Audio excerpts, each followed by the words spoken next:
Hello, crafty friends, and welcome to the Scrapbook.com channel. I'm Adrienne Boese, also known as Alice Scraps Wonderland, and today I'm sharing how to use the new Return to Wonderland collection designed by the Three Girls Tale to create a fun and interactive explosion box.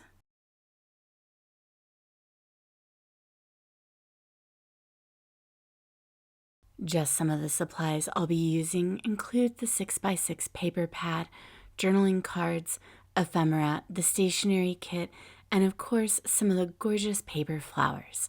I'll have a full list of the Prima supplies used listed in the description box below for you.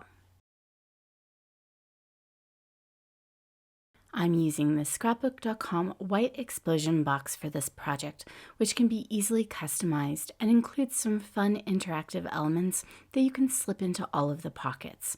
I'll be using a couple of these today, along with some items from Prima to fill those pockets.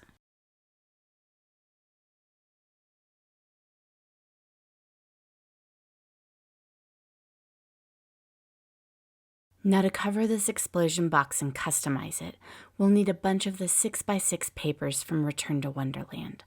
I start by tearing several of each from the paper pad and then taking some measurements for all of the different pockets and sides of this explosion box. You can find all of the measurements you need for the Scrapbook.com explosion box in the description box below. I cut out all of the different background papers I need to cover the front of each pocket, the insides and the bottom of the explosion box, as well as the lid and outside of the box. For the pieces that cover a pocket, I use a corner rounder on the top two corners so that it fits the rounded shape of the pockets. This next step is totally optional, but I love the texture that a bit of stitching adds to a project. I use a sewing machine to add a little stitching around each side of all of the pieces I cut for the explosion box.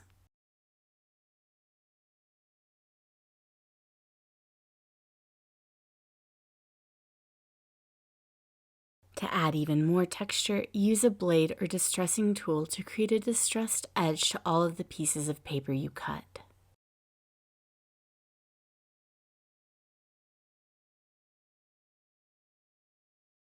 I love to get all of the elements I use to decorate a project out and in my sight. I think this makes it easier to see all of the pretty embellishments and helps you easily rummage through them during the creative process. Here you can see me placing the ephemera into some small trays. I also love to add fussy cut elements, and rather than doing them as I need them, because I know I'll want a lot for this project, I work on fussy cutting out a bunch of images from both the 12x12 pad and the 6x6 pad. My go-to tools for fussy cutting are a swivel craft knife and a self-healing craft mat. I find I get better precision with this type of cutting tool, but small scissors also work great. If you are new to fussy cutting or you struggle with it, here's a few tips. First, if you are using a craft knife, keep your ephemera attached to as large a piece of paper as possible to keep it from tearing as you work. Second, make sure you always start out with the internal cuts first. These are the parts you cut out in the center. Finally, work your way around the outside of the image by starting with more intricate areas first and finishing up with the less delicate areas. And for the final part of prepping, I punch a few circles out and die cut some hearts and leaves from the leftover strips of paper for creating paper embellishment clusters. I start with adding the squares of paper to the outside of the bottom of the box. For this, I'm using roller adhesive rather than liquid glue, which can wrinkle and warp your papers and the box if you get too much wet adhesive on them. When gluing these papers down, it's easiest to have the box fully flattened out on your work surface. Just don't forget the orientation your patterned papers need to go in. I also make sure to apply the sticky adhesive to the back side of the stitching, which will ensure that your stitching won't ever get pulled loose.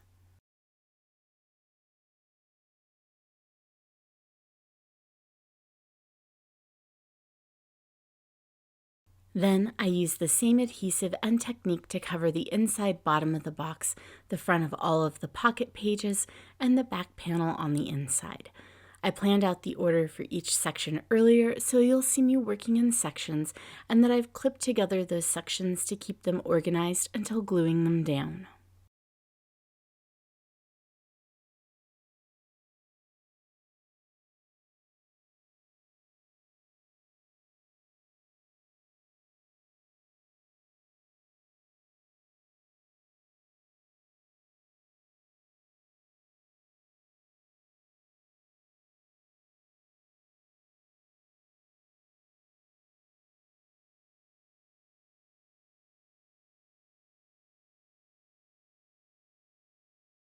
Once your pockets and sides are covered, you can begin the creative play process of adding ephemera, fussy cut ephemera, stickers, and more.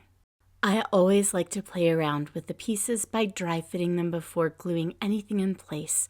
This gives me a chance to test things out and see if I like the composition before it becomes permanent. To glue elements down, I used a combination of 1mm thick foam adhesive and liquid glue.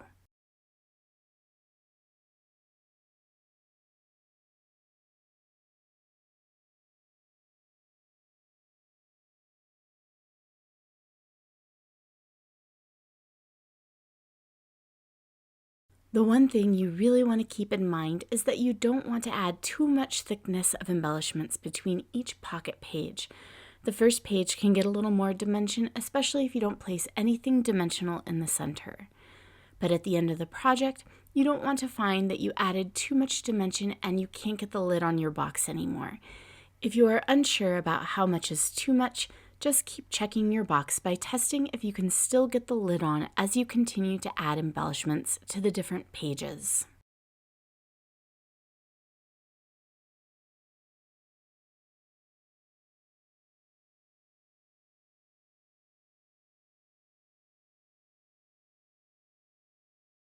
For the back side of the pocket, I love to use the sticker roll stickers. The clear backing makes them perfect for the plain side of the pocket.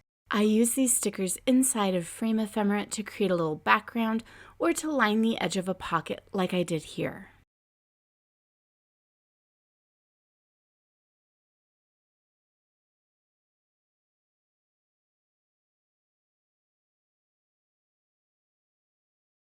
And I continue this process of creative play on all the pocket pages. Here you can see me testing out different pieces of mushroom ephemera to decide which ones I like best for this composition. And I absolutely love the frame ephemera pack with this collection. They are the perfect fit for these pocket pages and provide a way to draw your attention to the focal point, which for this page is the stack of books and mushrooms.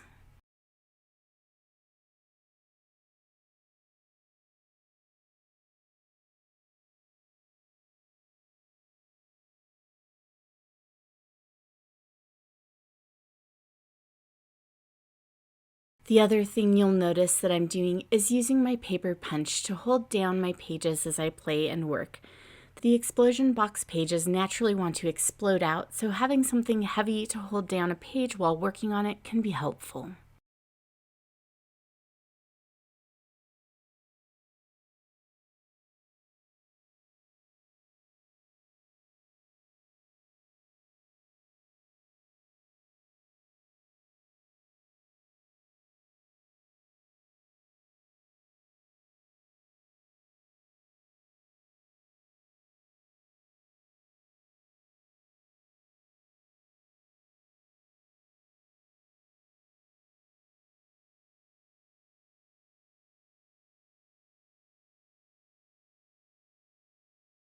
With each pocket page, I tried to have a different focus or theme to keep it varied and interesting.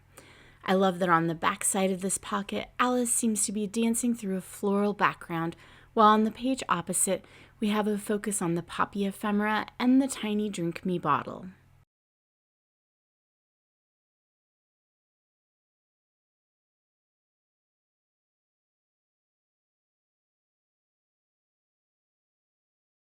Now I won't show you the decorating of each pocket page for time's sake, but I will let a few other fun ones play out, just so you can get a few other ideas.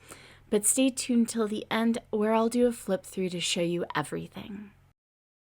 For this idea, the sticker doesn't have to fully fit inside the frame you add over it. Simply cut off the excess or cover it up with some other embellishments. Another fun technique to use up those strips you cut off of the very top of your pattern papers is to trim some notched banners from them. I like to tuck these banners behind a die-cut heart or circle punch to create a whimsical paper embellishment cluster.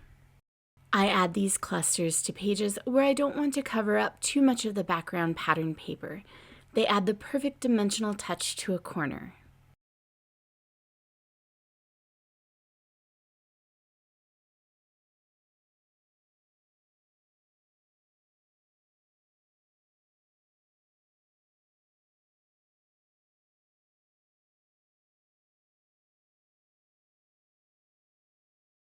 The little blue flowers on the sticker roll also come in these cute frame shapes, and I add the circle-shaped one to one side of this heart.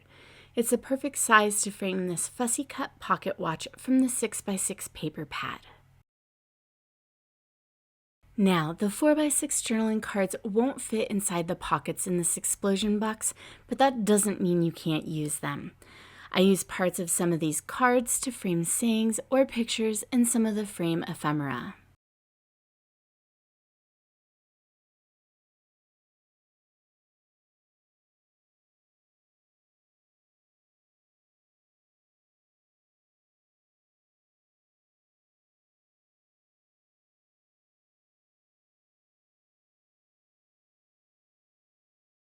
Now, let's talk about filling the pockets.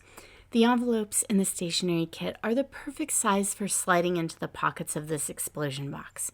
Here you can see that I'm holding some of the envelopes up to the stationery to see how I need to fold it. Simply fold the paper in half and then in half again to fit it inside the envelope. I'll add some sweet messages and notes to the recipient on the stationery papers later.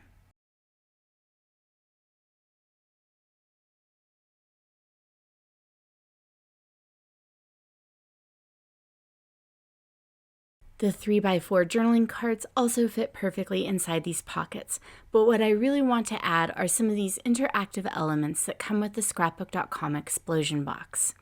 I've chosen a few to add to my box, starting with this 3x4 multi-card piece. I want to have more than one of these, so I just cut it in half with a pair of scissors. Here, the 3x4 journaling note cards are a perfect fit to easily cover this interactive element. I add note cards to each side of the element, leaving a blank spot on each side because I might add some photos or a note later. With these interactive elements, you don't want to add much, if any, dimension at all, so keep it simple. I just add the note cards with an adhesive roller and don't add any other layers or use any foam adhesive.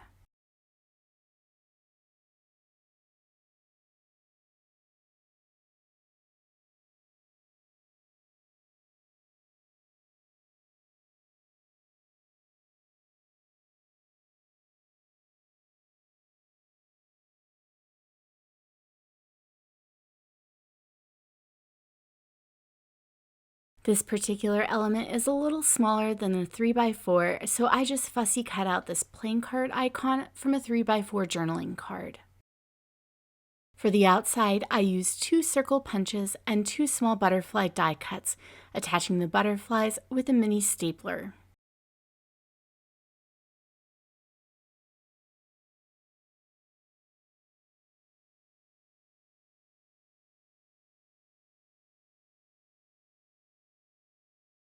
This element has a fun pull feature, and I added die cut heart to the bottom of the pull and tested out to make sure it works properly. Then I add a strip and another heart to the back of the pull mechanism.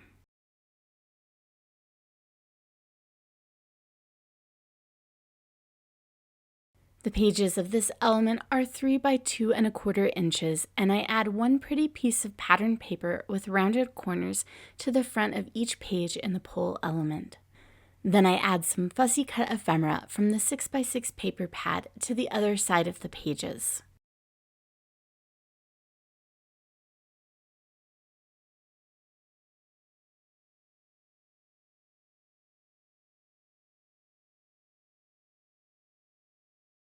And I cover another interactive element with a cut-up piece of a 4x6 journaling card, as well as other scraps of paper. Once I have everything but the center covered on this spinning element, I add some pretty ephemera to the spinner.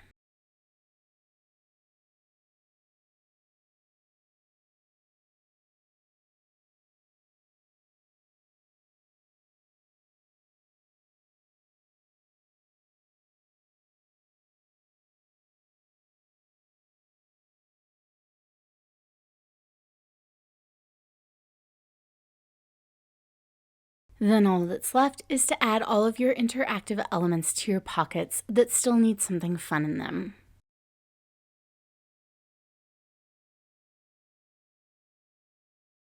Now let's move to the lid of this box. I want to add a little bit of pom-pom trim to the sides of the box, but before I start working on that, I want to add a little modeling paste through a stencil to the piece that sits on the top of the box. After applying the paste, I set this aside to dry while working on the pom-pom trim. Because I have left a little white space around each piece for the box, I hot glue strips of pom-pom trim to the back side of each side panel for the box lid. I work gluing it down in small sections, then use a pair of fabric scissors to trim the end of the pom-poms so it is flush with the end of the paper strip.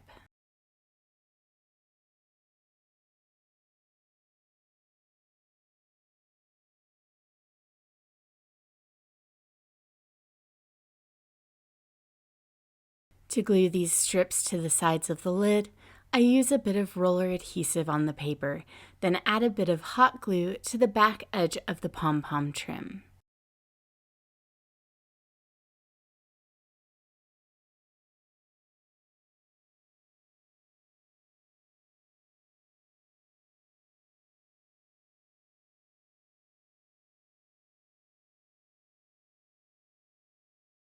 Once I've glued all of these strips on, the piece for the top of the box with the modeling paste is dry.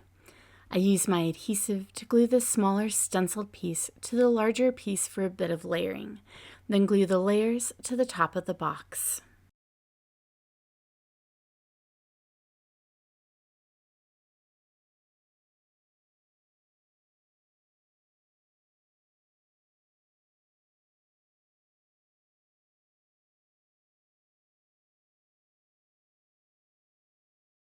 Now you could totally stop here and call it a day, but this is a prima project and it requires flowers, molds, glitter, and crystals. You didn't think this wasn't going to get super dimensional at all, did you? I cast a bunch of the mushrooms from the Return to Wonderland mold and resin, along with the medium-sized round frame in the redesigned Astrid mold set. Then I painted all of these resin casts with Finn's clear gesso so that I can paint them with watercolors. Yes, you heard that right, watercolors. I'm using the Art Philosophy Essence and Pastel Dreams palettes to add color to these molds, as well as the impasto paint in Poppy Red and Snow White. The frame is pretty simple and gets a wash of blues, but I do a detailed paint job on the mushrooms. I'll let this process play out a bit so you can just enjoy it.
Once the mushrooms and frame are dry, I add a bit of dry brushing with the white and pastel paint to draw out more of the mold's details.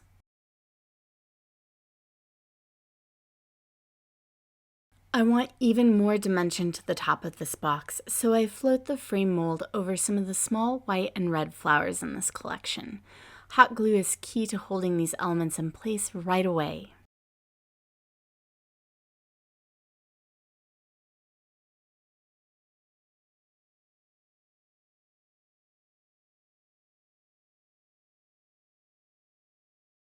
I also use one of the pretty clusters of flowers and trim off the excess stems.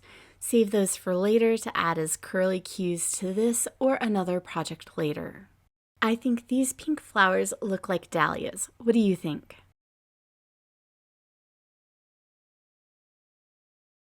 Then I add in some of the blue flowers under the frame to fill it in a bit more.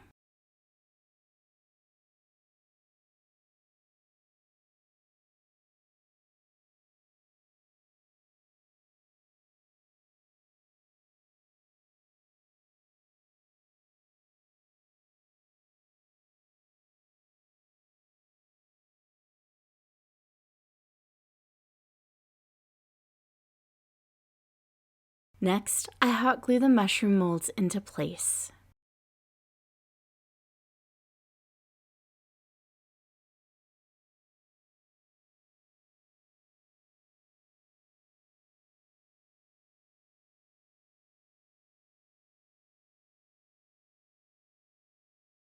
I add a piece of chipboard flourish and one of the larger blue flowers to the top, and some of the floral ephemera pieces for a bit more floral grandeur.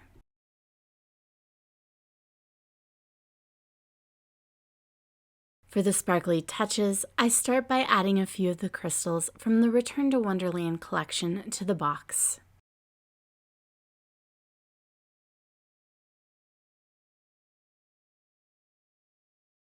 But since Wonderland is all about magic, this project definitely needs some glitter. I add it to the flowers by brushing some of Finn's soft matte gel onto the flowers, then sprinkle on some glitter.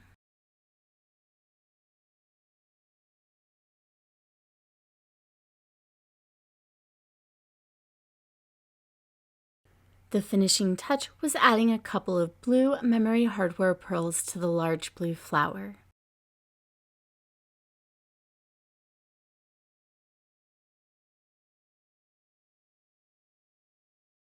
And now for that flip through I promised you earlier. I just love how this explosion box turned out. There are so many fun elements, and I especially love the page where I added all of the tickets to create a fun and dimensional background.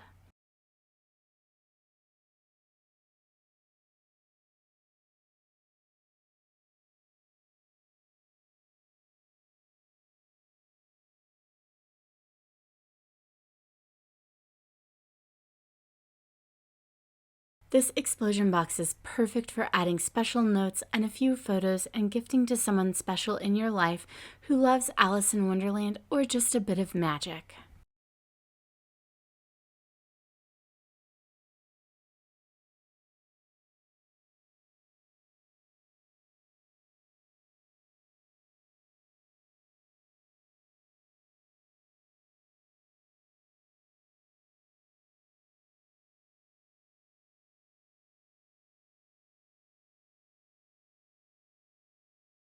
Be sure to hit the subscribe button and turn on notifications to get more amazing inspiration and ideas.